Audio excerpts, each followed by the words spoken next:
laksanakan.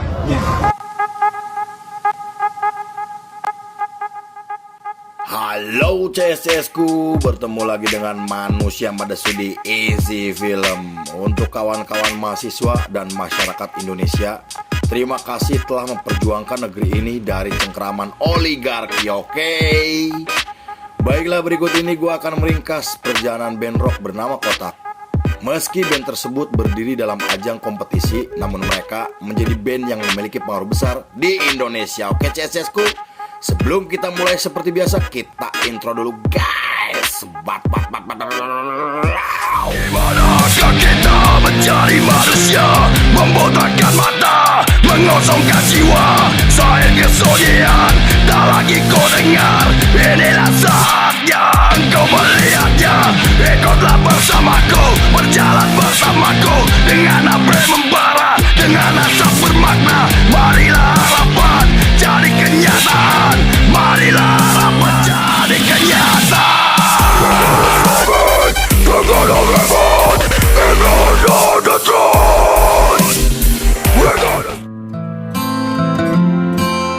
berjalan tak kita yang telah mati, berinya aku terus bertahan. Scene dibuka oleh seorang pria bernama Dodi Isnaini atau Dodi. Ia merupakan seorang produser sekaligus personil dari band pop Indonesia bernama Kahitna. Di periode tersebut, tepatnya di tahun 2004, Dodi menyelenggarakan program kompetisi atau ajang pencarian bakat bernama The Dream Band. Program tersebut bertujuan untuk mencari dan melahirkan talenta anak muda yang memiliki bakat luar biasa.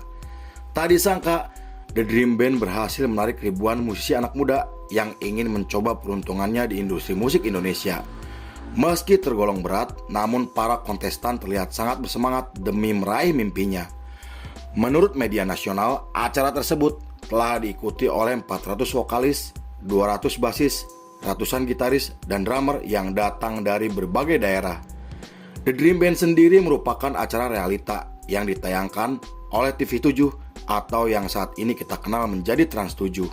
Acara tersebut dikemas untuk melahirkan band papan atas dengan personil yang harus menjalani audisi. Karena hal itu, para kontestan harus berjuang dan menunjukkan bakatnya demi bisa lolos ke tahap selanjutnya, dan mereka harus memenuhi syarat hingga ketentuan yang telah ditetapkan oleh para juri. Setelah melakukan audisi dan berbagai pertimbangan, Dewan Juri memilih 9 kontestan yang terdiri dari 2 vokalis, 2 basis, 3 gitaris, dan 2 drummer.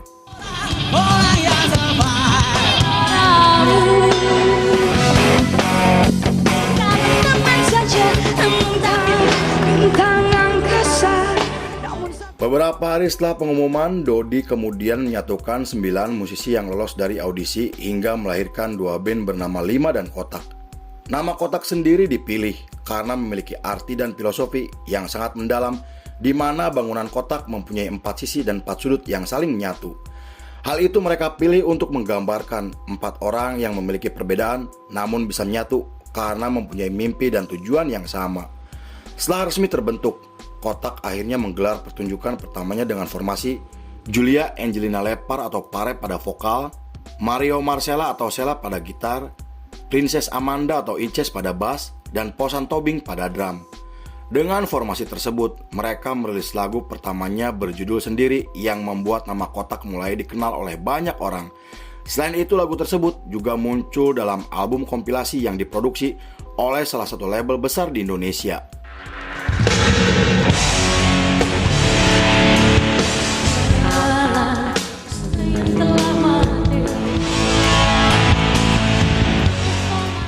Beberapa bulan kemudian, setelah memenangkan kompetisi, Kotak kemudian bergabung dengan label besar dan merilis album pertamanya berjudul Kotak di tahun 2005. Album tersebut berhasil sukses secara komersial dengan menampilkan beberapa lagu yang sangat terkenal seperti Hilang, Kau Pilih Dia, Damai Hati, dan Saat Kau Jauh. Mereka juga menggelar tur nasional untuk pertama kalinya yang membuat nama band Kotak mulai memiliki basis penggemar yang cukup besar.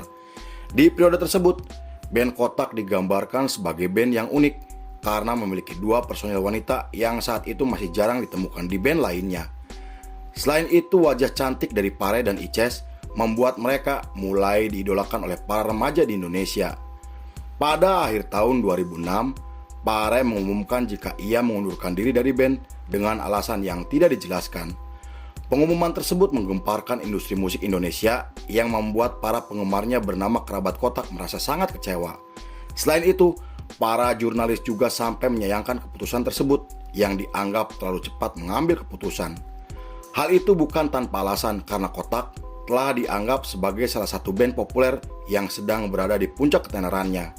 Saat diwawancara, Pare mengungkapkan alasannya keluar dari band karena ingin bekerja di balik layar dan ingin melanjutkan pendidikannya yang telah ia abaikan selama bertahun-tahun. Meski sangat berat, namun keputusan tersebut harus ia tempuh karena tidak ingin menjadi beban untuk teman-temannya. Semua tangannya di atas lagi yuk. Hilang ragaku mau pulang kembali. Satu hal yang ku rindu ke atas awan bertemu sama.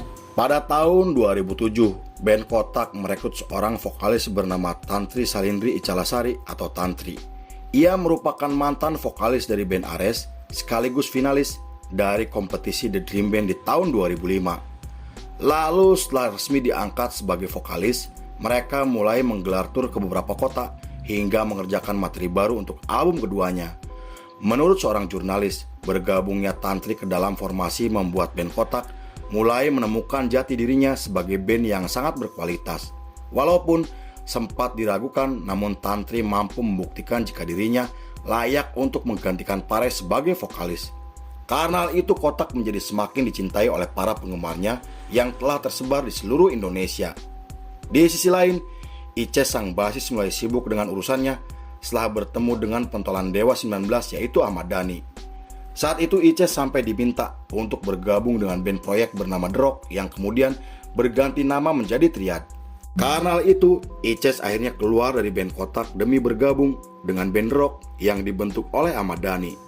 Akibat dari keputusan yang sangat mendadak, manajemen Kotak kemudian merekrut seorang basis bernama Swasti Sabdas Tantri atau Cua yang ternyata merupakan mantan personel dari band indie bernama Female yang dibentuk oleh Mita dari The Virgin.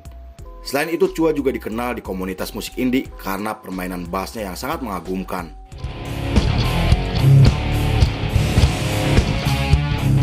Ketika siapa saja datang kemari kita senang-senang yang ada di sini. Pada tahun 2008, Kotak resmi merilis album keduanya dengan menampilkan dua lagu berjudul Masih Cinta dan Kembali Untukmu. Tak disangka album tersebut membawa nama Kotak menjadi semakin terkenal hingga berhasil menggebrak industri musik Indonesia. Selain itu, lagu-lagu mereka juga mulai diputar di radio di seluruh Indonesia yang membuat nama mereka semakin populer di kalangan anak muda. Di tengah keberhasilan besar yang mereka dapatkan, muncul rumor yang mengatakan jika Tantri telah menjalin hubungan dengan mantan vokalis NAF bernama Hatna Danarda. Hatna sendiri adalah finalis dari kompetisi Indonesian Idol yang saat itu sedang digemari oleh anak muda. Meski begitu, Tantri tidak pernah memberikan statement apapun terkait masalah hubungan mereka.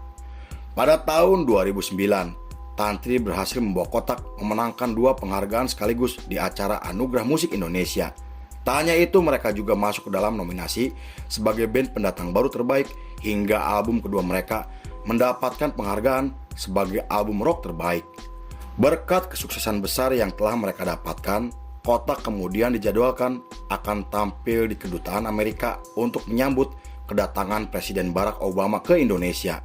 Namun, acara tersebut harus dibatalkan oleh pihak panitia karena masalah yang tidak dijelaskan dan kemudian mereka menggelar tur ke berbagai kota hingga menjadi headline di berbagai festival musik besar.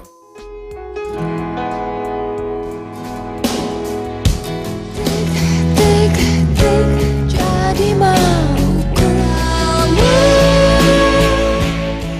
Pada tahun 2010, band Kotak merilis album ketiganya berjudul Energi yang kembali berhasil sukses secara komersial dan mendapatkan banyak pujian kritis dari para kritikus musik. Selain memenangkan penghargaan sebagai album terbaik, album tersebut juga melahirkan 3 lagu yang sangat terkenal seperti Pelan-Pelan Saja, Selalu Cinta, dan Cinta Jangan Pergi. Bahkan, Posan sang drummer sampai terpilih sebagai drummer terbaik di acara penghargaan SCTV. Namun keberhasilan mereka bersamaan dengan munculnya konflik internal yang dipicu karena perbedaan arah musik. Beberapa bulan kemudian, band Kotak menggelar pertunjukan di Purwokerto, Jawa Tengah yang dihadiri oleh ribuan penonton termasuk para penggemarnya. Tapi ketika mereka sedang membawakan lagu ketujuhnya, acara tersebut dihentikan setelah ribuan penonton tanpa tiket berusaha masuk dan menjebol pagar pembatas. Hal itu menimbulkan kericuhan besar hingga para panitia tidak bisa berbuat apa-apa. Meski begitu, acara tersebut tetap dilanjutkan sampai selesai setelah polisi menangkap beberapa orang yang dianggap provokator.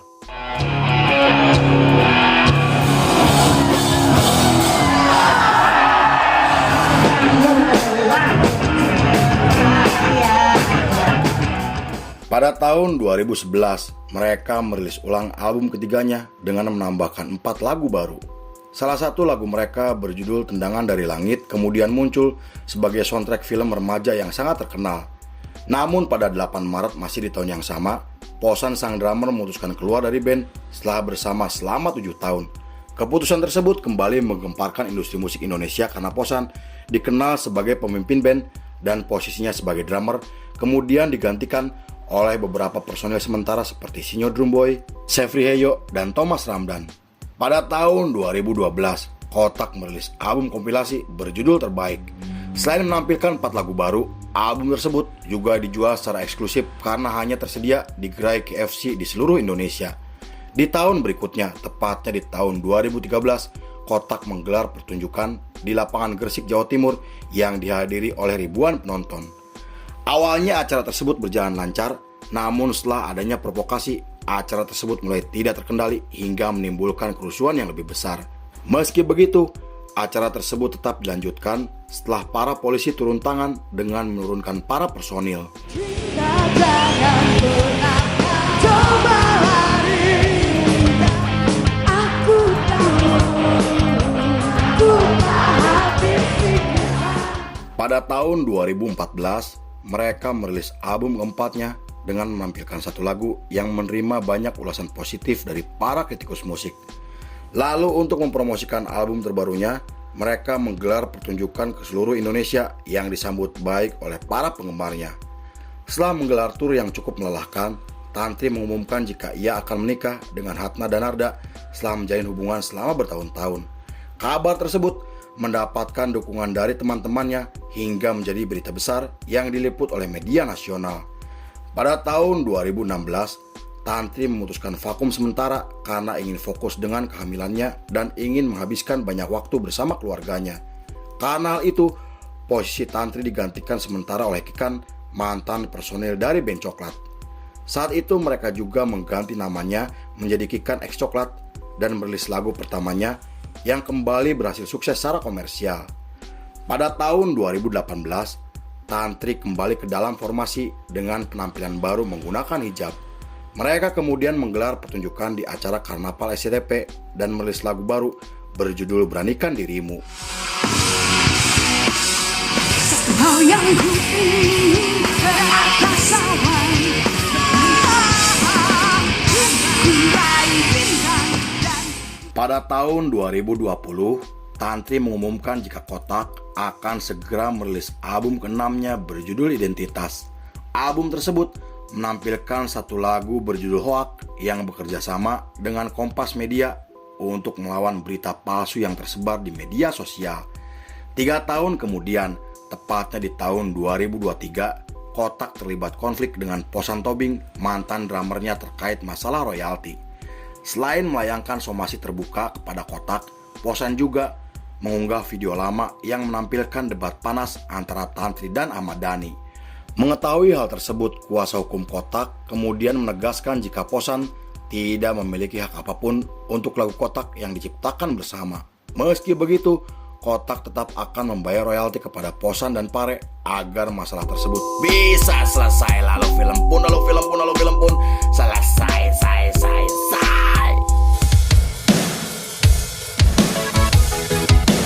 ngoceh sana, nggak mutu. Lawan, kita lawan.